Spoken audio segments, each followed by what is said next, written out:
ازيكم؟ انا هبه ودي قناتي. النهارده هنعمل تشيز كيك دوار الشمس بطريقه سهله ولذيذه وهتعجبكم قوي.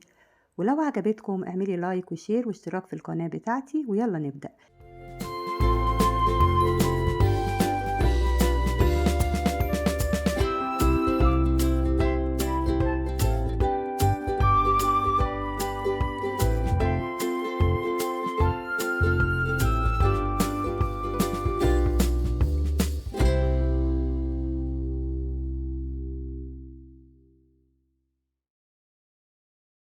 لاول طبقه في التشيز كيك محتاجين بسكوت ساده، 200 جرام بسكوت شاي اي نوع تحبيه، وحطيه في محضره الطعام وطحنيه بقى ناعم قوي. ولو مش عندك المحضره ممكن تطحنيه في المطحن بتاع الخلاط او حطيه في كيس مطبخ كده واطحنيه باي حاجه، دقيه كويس قوي يبقى ناعم قوي. بعد ما طحنته حطيت عليه 50 جرام زبده مسيحاهم على نار هاديه وضربتهم مع بعض تاني، وبعدين اخدتهم في بوله بره كده علشان نبدا نستخدمهم. محتاجين النهارده صواني الكاب كيك، وهنحط فيها الورق بتاع الكاب كيك بس يكون من النوع ده، يكون ارتفاعه عالي شوية علشان ياخد الثلاث طبقات اللي هنعملهم، لان في نوع ارتفاعه مش عالي كده مش هينفع معانا النهارده. حطيت بقى الورق اهو في الصواني، والكمية اللي هنعملها النهارده عملت 18 واحدة من دي.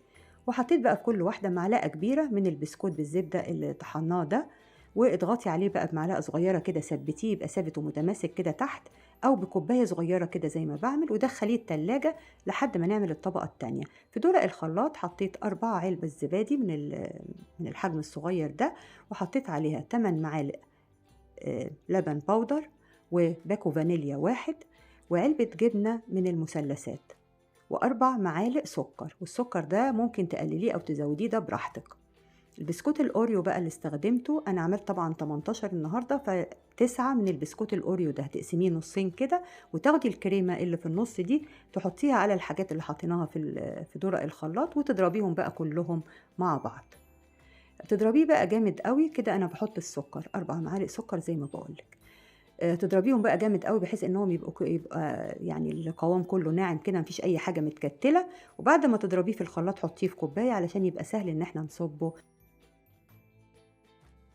وانتي بتحطي بقى كده لاحظي انك تسيبي سنتي من فوق فاضي لاخر طبقة. بعد ما خلصنا كده ده، عملنا زي ما بقولك 18 واحدة، دخلتها الشواية.